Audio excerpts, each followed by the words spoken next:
वेदास्तथा स्मृतिगिरो यमचिन्त्य शक्तिं सृष्टिस्थितिप्रलयकारणमामनन्ति तं श्यामसुन्दरमवीक्रियमात्ममूर्तिं सर्वेश्वरं प्रणतिमात्रवशं भजामः।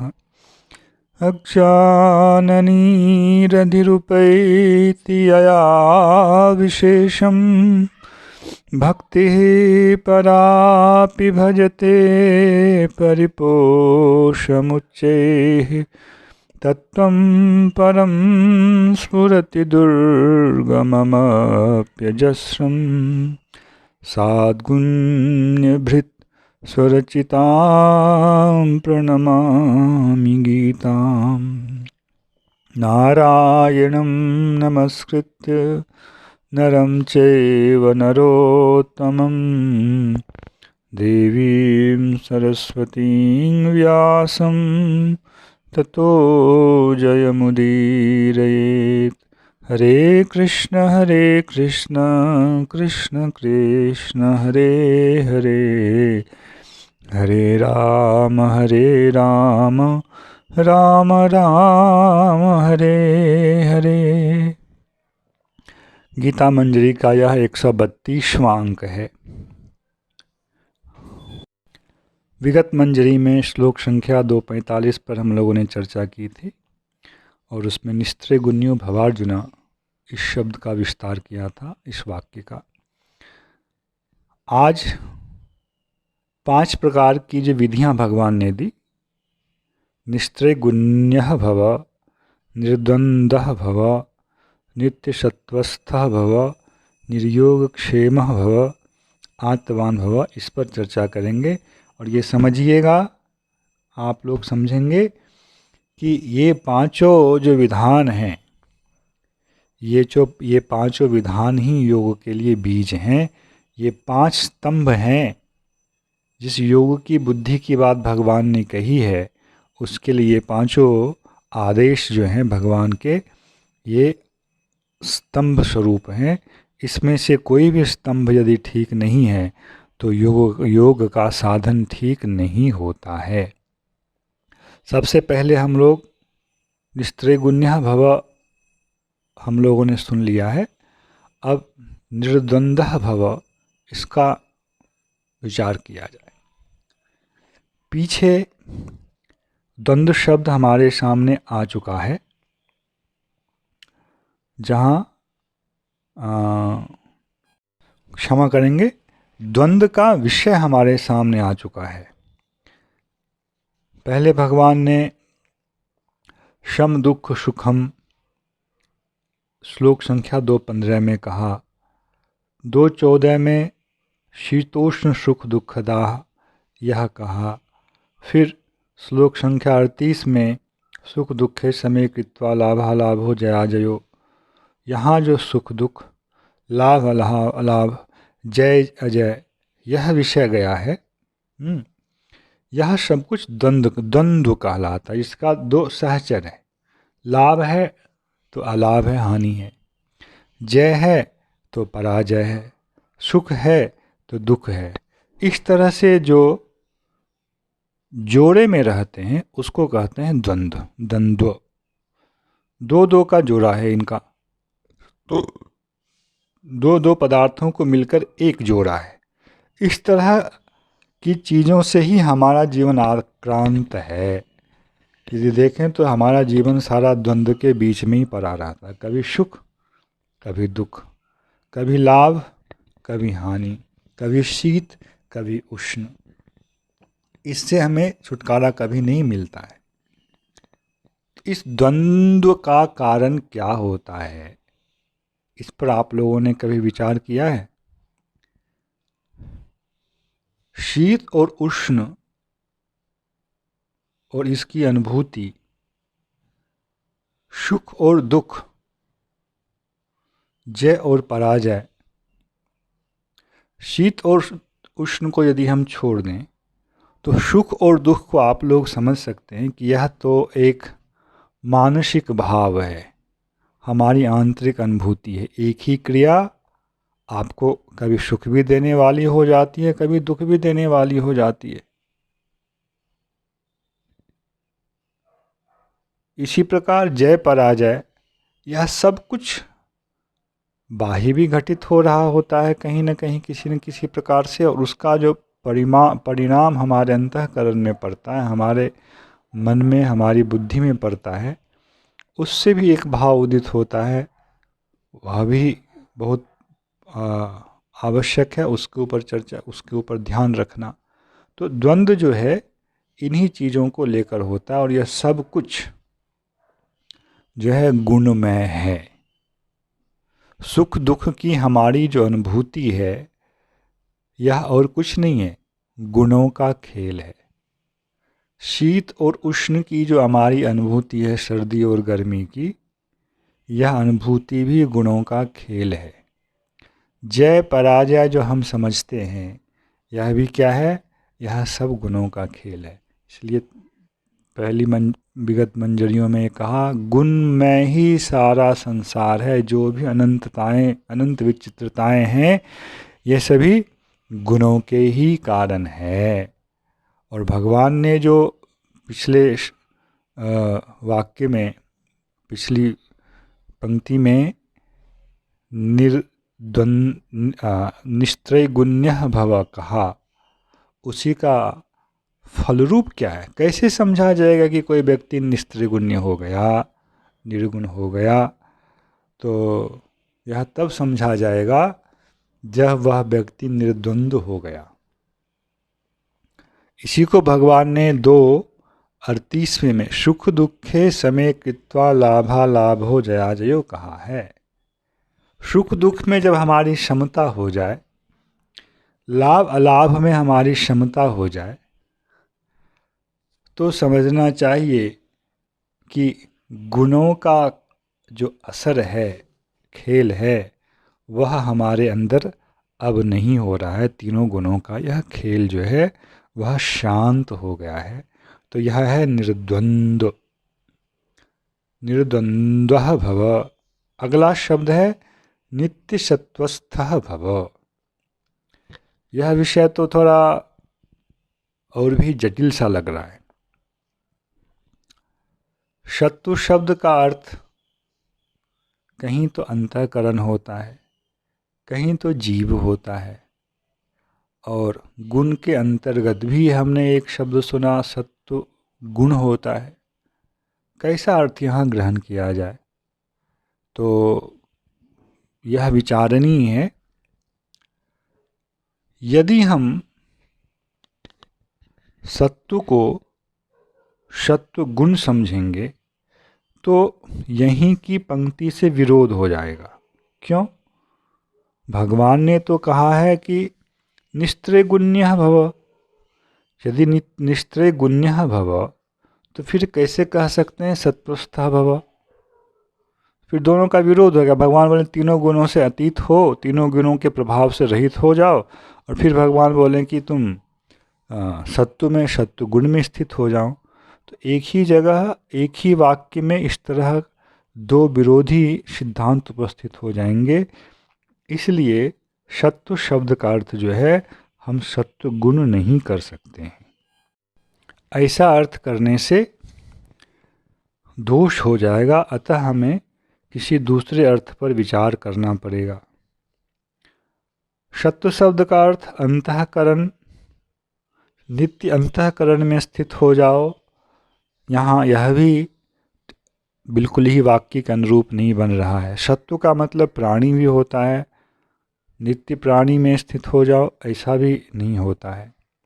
तो इसका अर्थ यह होगा, ऐसा सत्व जो प्रकृति के गुणों के द्वारा स्पृष्ट नहीं है, वह एक नित्य सत्व है। शास्त्रों के द्वारा ही हमें इसका बोध होता है, बौद्धिक कल्पना से तो यह नहीं हो सकता है। वह नित्य सत्व जो है भगवान का एक आंतरिक स्वभाव है, भगवान की एक आंतरिक शक्ति है। इसका अर्थ यह होगा कि उसमें स्थित हो। यदि गुण से अतीत होना है और फिर कहीं स्थित होना है तो वह त्रिगुणातीत कोई भाव पदार्थ ऐसा होना चाहिए जिनके साथ हमें स्थित होना है। नित्य सत्त्वे अथवा नित्य सत्त्वेन स्थितः भव, यह है नित्य सत्वस्थः भव। यहाँ एक अर्थ श्री विश्वनाथ चक्रवर्ती ठाकुर ने यह भी दिया हुआ है, नित्यैः सत्त्वैः। जो भगवान के सत्व मतलब प्राणी, और जो नित्य प्राणी हैं वे जो भगवान के नित्य परिकर हैं, उनके साथ स्थित हो जाओ या उनके भावों में स्थित हो जाओ, तब वह निर्गुणता की स्थिति है। इसमें कोई दुविधा नहीं होनी चाहिए, कोई द्वंद्व नहीं होना चाहिए। व्यवहार में भी, इस संसार में भी जो लोग द्वंद्व से अतीत हो चुके हैं, मान अपमान लाभ अलाभ जय पराजय से अतीत हो चुके हैं, वे निर्गुण हो चुके हैं और वे नित्य सत्व के रूप में यहाँ जाने जाएंगे। और उनके साथ तुम स्थित हो, तुम्हारा व्यवहार हो, यह एक भाव यहाँ आ सकता है। तो नित्य सत्वस्थः, इसके जो अर्थ हुए, भगवान की स्वरूपभूता शक्ति जो है उसमें स्थित हो जाओ। भगवान के लिए के जो नित्य परिकर हैं उनके साथ स्थित रहो, उनके भाव में स्थित रहो। अथवा वर्तमान जगत में भी इस तीनों गुणों से अतीत होकर जो मान अपमान इत्यादि द्वंद्वों से भी अतीत हो चुके हैं, ऐसे जो नित्य सत्व हैं, नित्य वस्तु भगवान में प्रतिष्ठित जो सत्व हैं, जो प्राणी हैं, महाभागवत गण हैं, उनके साथ तुम स्थित हो, यह तीसरा अर्थ होगा। और तीनों अर्थों में कोई अंतर नहीं है, क्योंकि उसका आधारभूत मौलिक जो विषय है वो यही है, भगवान की जो वह इस त्रिगुणमयी शक्ति के विपरीत जो दूसरी शक्ति है उसके साथ तुम स्थित हो। और वस्तुतः योगे बुद्धि का अर्थ वही है, और उसे ही हम लोगों ने भक्ति शब्द के रूप में सुना है। ज्ञान और कर्म यह जो उपाय हैं, ये उपाय सगुण हैं। कर्म रजोगुण वाला है, ज्ञान सत्वगुण वाला है, किंतु भक्ति जो है यह निर्गुण होती है। कर्म कभी भी निर्गुण नहीं होता है। यह थोड़ा शास्त्रीय जटिल विषय है, इसलिए इसको बार बार आप लोग सुनेंगे, आगे भी विषय आएंगे तब जाकर स्पष्ट होंगे। फिर कहते हैं निर्योग क्षेम भव। निर्योग और क्षेम, निर्योगः भव निक्षेमः भव।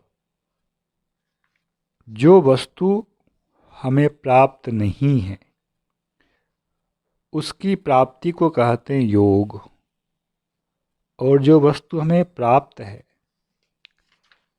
उसका जो रक्षण है, संरक्षण, उसको कहते हैं क्षेम। हमारा जीवन किस में जाता है? हमारा जीवन योग और क्षेम में ही जाता है। हमें यह नहीं है तो हमें यह चाहिए, और यह हमें मिल गया तो हमें इसकी रक्षा करनी चाहिए। हमारा सारा जीवन योग और क्षेम में ही लगा रहता है।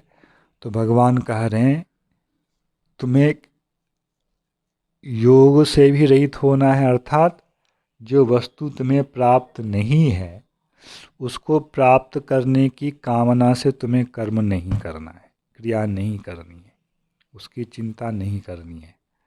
और जो प्राप्त है उसका संरक्षण कैसे करना हो इसकी भी तुम्हें चिंता नहीं करनी है। इन दोनों भावों से तुम्हें ऊपर उठ जाना है। यह जो भाव है निर्योग क्षेम होने का भाव है। और यह कैसे हो सकता है? जिसकी प्राप्ति नहीं है, संसार में आवश्यकताएं होती हैं, हम लोग उसके लिए प्रयत्न करते रहते हैं, यही तो हमारा जीवन है।